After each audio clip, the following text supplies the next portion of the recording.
Então, vou só repetir, esse paciente que a gente está tratando agora, ele não está em estado de mal, ok? Então, a gente tem um tempo para poder tirar a história e tem os passos tranquilos. Então, o primeiro ponto, a história detalhada da crise. Como começou, aonde o paciente estava, o que ele estava fazendo. Em seguida, a história do acompanhante, porque por vezes o paciente ainda está se recuperando, está em pós-ictal, está cansado, ok? Em seguida, os antecedentes pessoais e familiares, que tem que dedicar. Precisamos fazer perguntas para tirar as respostas corretas. Em seguida, o uso de medicações. A gente confia, por vezes, na triagem que pega todos os remédios, mas falta alguma medicação, é importante ter essa informação. Depois, doenças prévias e doenças atuais em tratamento, principalmente no tocante a infecções. A gente sabe que as infecções são a principal causa de crise em paciente na emergência, em hipoglicemia e infecções, né? E o uso de substâncias de abuso, abuso de álcool, abuso de drogas. Em seguida, a gente passa para o exame físico. Percebo também que o exame físico, por vezes, é negligenciado, às vezes por falta de tempo, ok? Mas é muito importante examinar o paciente. Às vezes a gente não encontra a causa, mas tem uma erisipela, que você só vai encontrar na sua inspeção, ok? E o exame neurológico. No exame neurológico, eu faço uma pausa, que é assim, o exame neurológico é o exame, às vezes, mais temido durante a faculdade. É difícil, vários passos. Eu não estou pedindo o exame neurológico completo, que demora 40 minutos, tem 8 ou 10 fases. Pedindo o exame neurológico de emergência, no qual você note motor, sensitivo, reflexo, sinais meníngeos, motricidade ocular extrínseca, pupila. Ok? O médico de emergência precisa dominar um exame neurológico inicial.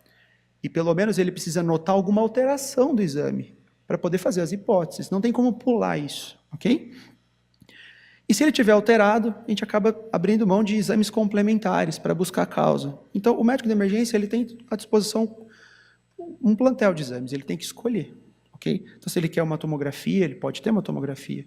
Ah, eu quero uma ressonância. Poxa, será que precisa? A ressonância é um exame tão importante assim na emergência para conduzir uma crise? Raríssimas vezes você vai precisar de fato de uma ressonância. Uma tomografia, por vezes, é necessária. O líquor, às vezes a gente fala, poxa, o serviço demora para o líquor chegar, precisa colher o líquor? Colha o líquor. Não atrasem o líquor, ok? E laboratórios complementares, em busca de uma etiologia provável. Seguindo o roteiro, eu coloco algumas perguntas, e essas perguntas eu sempre coloco no meu prontuário. Foi de fato a primeira crise? A história atual ou prévia de TCE, teve algum TCE, algum trauma? Teve história de desmaios anteriormente? Tem história de doenças psiquiátricas em curso? Tem distúrbios do sono? E tem abuso de substâncias? Então, assim, são perguntas objetivas e diretas, que têm respostas muito relevantes. Tranquilo? E o manejo, né? Primeira coisa, nos exames laboratoriais. Quando o paciente chega, rapidamente a gente precisa de uma glicemia capilar. É um exame que independe do laboratório, o medidor de glicemia está em toda a sala de emergência e ele fornece uma informação muito importante, que é a hipoglicemia.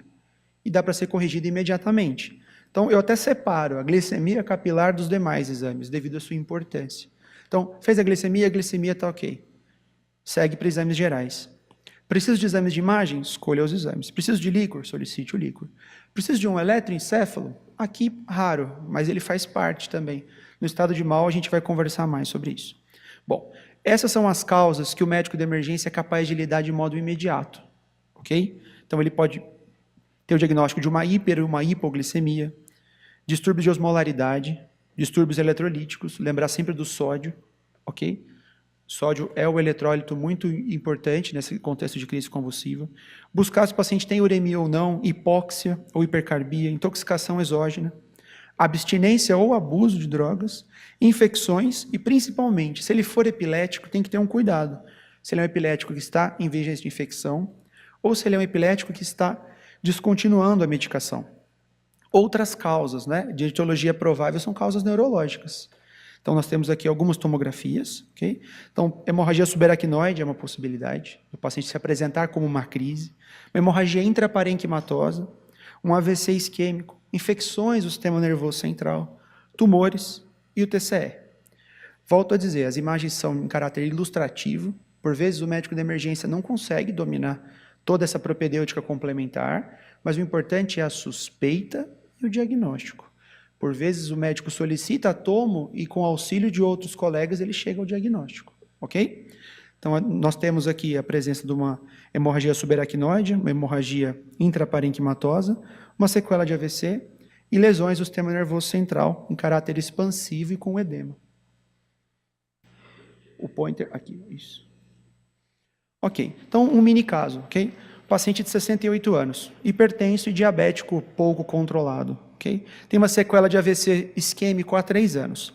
Então, familiares referem que o paciente teve uma crise com movimento de braços e pernas, mordendo língua e muito cansado horas depois. Conta que a crise foi observada no período da manhã e procurou atendimento médico e chegou na sua unidade de atendimento. Então, colocamos ele no seguinte cenário. Então, o paciente teve uma crise e chegou ao hospital depois. Esse paciente, que existe aquele questionamento do excesso de medicações, ele precisa de benzodiazepínico, fenitoína, hidrantalização, horas e horas de remédio. Isso aumenta a mortalidade. Aqui o seu papel não é tratar a crise em si, e sim a investigação etiológica. Nesse caso, foi feita uma tomografia do paciente na emergência, ok?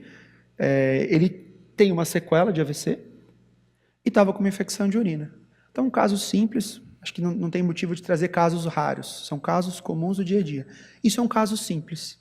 Distúrbio infecto-metabólico causando crise convulsiva. Infecção de urina, infecção pulmonar e erisipela. As principais causas, ok? Bom, e o racional do tratamento? Qual é o meu racional nesse momento, né? Primeiro, a estabilização hemodinâmica. Independente de qualquer cenário, qualquer medida está inferior à estabilização hemodinâmica. O A, o B e o C sempre são superiores a tudo. Isso também evita o receio do, nossa, tive que entubar um paciente e era um pós-ictal.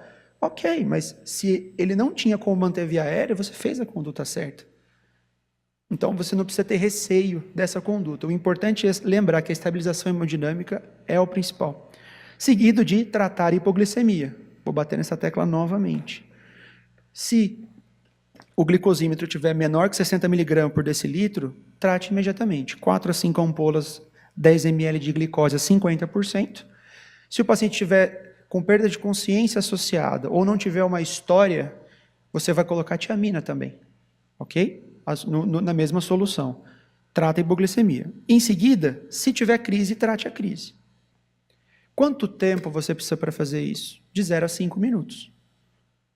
É rápido esses passos, ok? Bom, numa crise menor que 5 minutos, o paciente está em crise, você vai usar o benzodiazepínico. Se você tiver um acesso, porque para ele estar com menos de 5 minutos, possivelmente foi dentro da sua unidade ou próximo de lá, você vai ministrar o benzodiazepínico. A nossa droga de escolha é o diazepam, 10 mg EV, 2 ml lento. Condutas comuns que vale a pena destacar. Eu puxo uma ampola de 2 ml e puxo soro fisiológico. Não faça isso, ok? O diazepam não é o que eles entregam no frasco, algo que se dilui de modo uniforme. Então você não sabe exatamente quanto você está dando de medicação. Ah, mas 2 ml é muito pouco. Use uma seringa menor. Se você usar uma seringa de 10 ml, 2 ml é muito pouco. Agora, se usar uma seringa de 5, é quase metade da seringa. Ok? Então, se necessário, você ainda pode repetir uma dose adicional. Nesses casos, você consegue parar a crise. Se a crise não parou, é porque ela durou mais que 5 minutos. Aí a gente vai para o próximo contexto, que é na próxima aula. Tudo bem até aqui, o primeiro passo? Vamos seguir. Em seguida, tratar a doença de base, que eu volto com os pontos mais relevantes. Hiper ou hipoglicemia, distúrbios de osmolaridade, distúrbios hidroeletrolíticos, uremia, hipóxia ou hipercarbia, intoxicação exógena, abstinência, abuso, infecções e se ele for epilético prévio.